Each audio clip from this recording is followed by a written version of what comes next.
I guess I need to ask you, gentlemen, a question, because I've been away for a couple of days, so I'm catching up on stuff. What on earth is going on with Sydney Sweeney, and why has the entire world lost its mind over her? Because advertising. Oh, my little bloomerline, Sydney Sweeney. Yeah. Oh, she was in one commercial for jeans. Was it American Eagle? And she's suddenly become the topic of debate on the internet, basically, and everyone's mad about something to do with her. It's been kind of a wild ride, I suppose. Well, what's going on? Just as far as I know, they some jean company got her to model in jeans because she's a very attractive lady. And what? A lot of people just had some. Well, allegedly. Stop objectifying her rags. Wow. This is alleged. Hey, I'll stop when she stops. All right. Look, she got paid. All right. But yeah, I guess a lot of people had an issue with that. I don't know much about it. I've just been noticing that apparently the usual suspects were upset with this very very conventionally attractive white lady was put in this big ad that apparently helped get this jean company a whole bunch of money, or from what I've heard. It's like American Eagle or something. Yeah, right? Was that it? Stocks increased apparently, which is hilarious. I'm going to check the share price actually after this. People like to see hot ladies in jeans. No belts in sight though, because women don't wear belts. I don't know why. They just don't. I don't. Not even suspenders. Isn't that crazy, Rags? So when that advert launched, their share price jumped from $9.9 a share up to $12 per share. Oh, dang, that's a big jump. That is a pretty big jump. Yeah, that's like 25-30% increase in share price. Like percentage wise, that's really big. Or maybe I don't know. I'm no economagicalist, so Sydney Sweeney's ass was working overtime on that one. I think they. That ass got paid. That ass got paid. But yeah, apparently this is Nazi-esque iconography to have a white lady in jeans, because Nazis love jeans. They were all into the jeans. Like you look at the stormtroopers and stuff back in the day, all dressed in denim. Hugo Boss was big in denim. Yeah, he loved it. He liked that bluish. Just painted white for the stormtroopers. Weird choice, but yeah, it was all denim. Drink is correct. And it's just crazy that there's all this analysis and deep discussion about all the subtextual meaning, because she's got blue eyes, blonde hair, she's white, and they're talking about jeans and Supreme jeans and oh my goodness. And you're just sitting there like, no, it's just that she's hot. That's it. I think she's hot. Yeah, I just think she's a hot lady, and so they put her in commercials to advertise their products. It's truly not that deep, guy. It really ain't that deep. Sex sells. I think this is a fact that like companies have known for most of millennia. Most of human history. People in ancient Greece, they weren't saying put the ugly broad up front. Yeah. When they had to model their jeans back in the day, like they would put hot women in them too. Surely it's chapter 1 in every marketing book. It's like, this is get this out of the way. This is just true. This works. Anyway, now to get to more complicated stuff. Well, I think we had this little experiment for a few years where we tried to put like morbidly obese, gender non-conforming individuals into like underwear and stuff to try and model that. I think Calvin Klein made a good stab at it. Funnily enough, like people didn't resonate with that sort of thing. And it seemed to be based on this like strange idea that you want to see yourself modeled in this stuff, whether it's I do jeans, whether it's Sydney Sweeney. I do. I see myself. I see myself in her is what I'm. I can imagine myself in her, but like that's a different discussion. But yeah, I think they missed the point of like all this stuff is meant to be aspirational. If you see like people in lingerie or whatever, it's not really what you look like; it's what you want to look like. Or in the case of, if I buy those clothes, it will help me to look like that thing. That person. Yes. That celebrity. I can. In some way, even subconsciously, I can attain some piece of that status or aesthetic if I wear the threads. But if I see a big old fat bitch up there and I'm like, I don't know if I do want to look like that. If that brand is going to help me attain that body or that look, I don't know. It's demotivational, isn't it? It kind of is. And there's a difference between having someone, just having a variety of models who have a variety of sizes so that the company can say, hey, we've got all these sizes and it looks good on everybody. that seems markedly different from what we have seen that you were kind of talking about, where they put these very specifically very large people who are not at all conventionally attractive into these outfits, and it's different. Like they're really pushing it.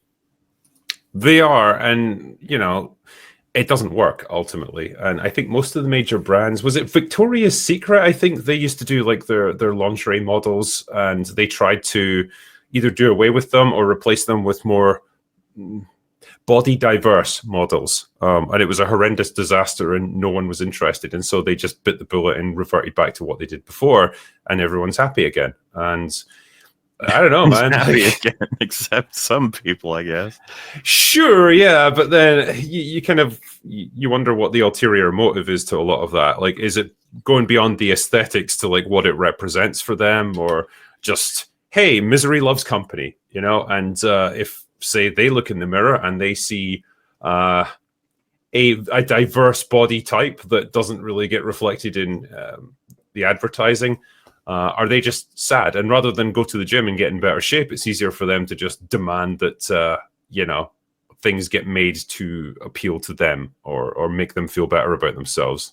I don't know, but I've got an inkling. It's a weird world we live in, isn't it? It kind of is, yeah. I don't know if either of these, like whether Sydney Sweeney or American Eagle, has actually responded to any of this backlash, or if they've just like carried on and ignored it. I think the smartest thing they could do would be just ignore it and let it blow over. Yeah. Just enjoy the money. Yeah, for sure. I get the impression she doesn't really give a shit. Like, she's going to get paid no matter what, and like she is very aware of what her popularity is based on. So why not make use of it? I would if I looked like her. God damn. If someone sent me a message and say, "Hey, wow, you're really attractive. We want to pay you a lot of money to model for our company," I'd be like, "Yeah, all right, yeah. Normally, I just look this good for free, but if you're gonna start paying me, I'll take some of that." I did like this one. Wonko the Sane says, "I truly hope the next ad to use the word genetic stars a black basketball player, if only because the new face of fascism memes would make TikTok's collective head explode." Yeah, I guess that sort of thing only works in one particular direction, but for sure, yeah. It's absurd. If only it was any other thing than jeans, because jeans is double meaning. So it's and remember, Sydney Sweeney's got good jeans. Sydney Sweeney, SS. Coincidence? Oh my God. You've just uncovered the code, Mauler. There are people out there who are like, this is too much of a coincidence. Oh, nine to shoot. What are you talking about? What are you saying?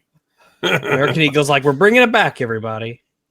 Yeah, I did not see that coming. Yeah, this is a good point, actually. Joe Swoll lost his page apologizing and not ignoring.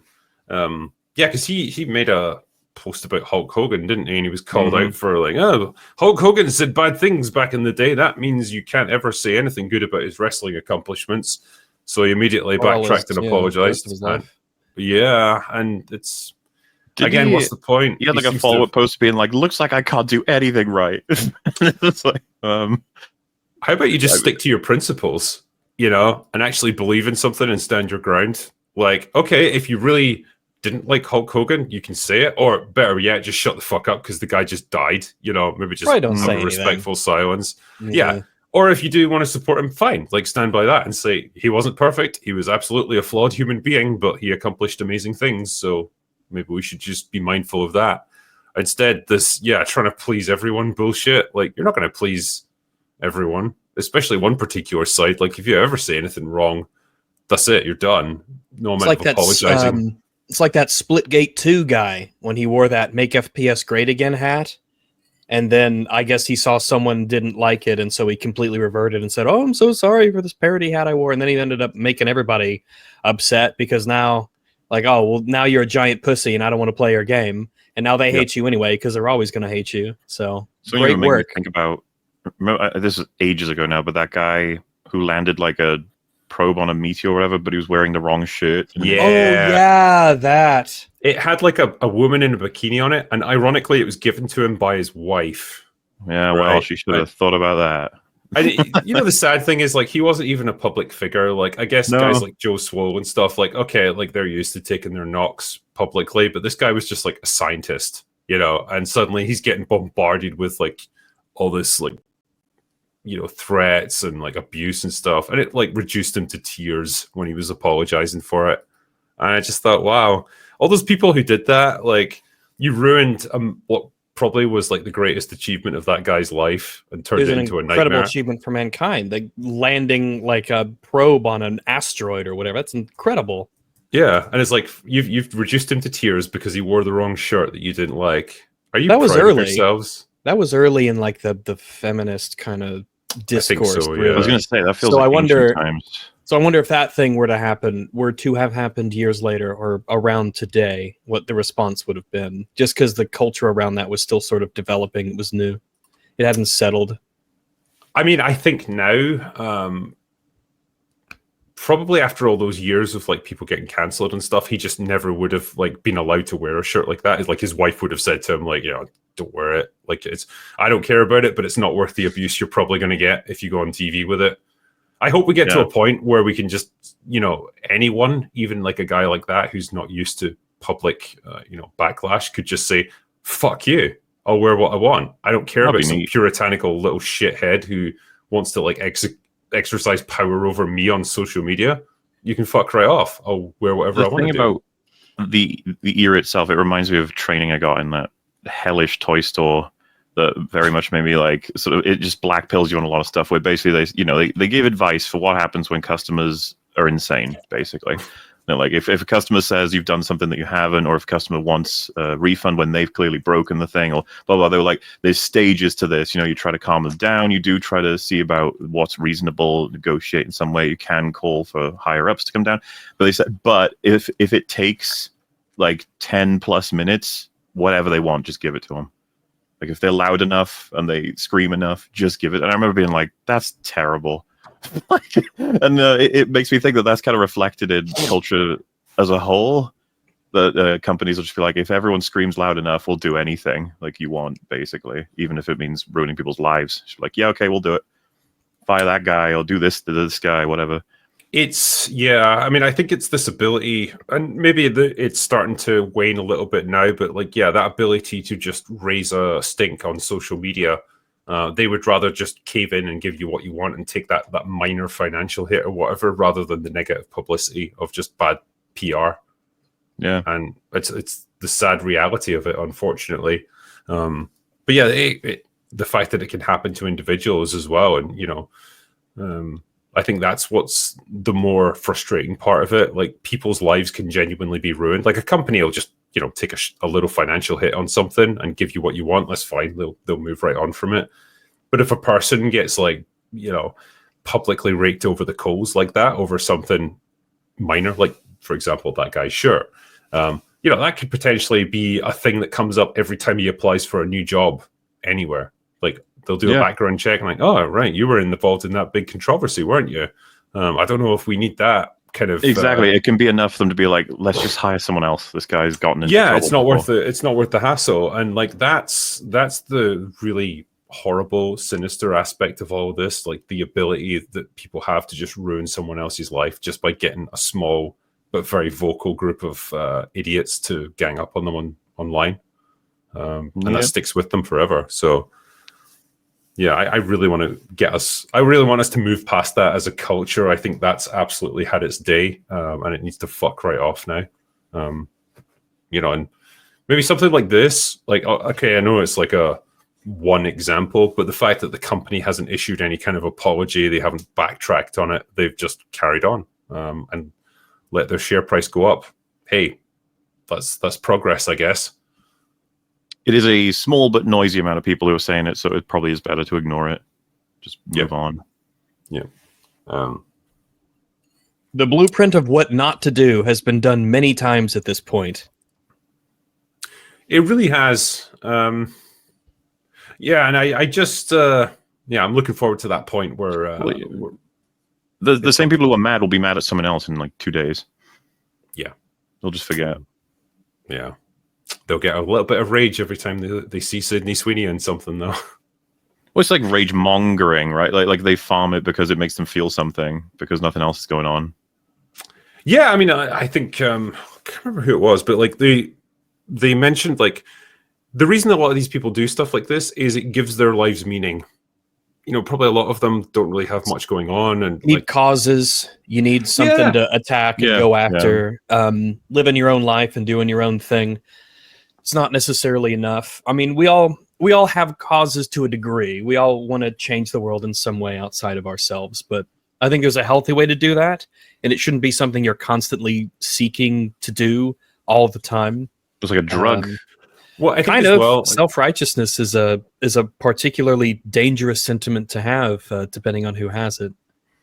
for sure. And I think probably the less people have going on in their day-to-day lives, like whether it's, you know, having a family, having friends, having a social life, even having a job in some cases, like the less of that they have to like anchor them to the real world, the more value they place in stuff like this, because it gives them that little dopamine hit and makes them feel important just for a little minute.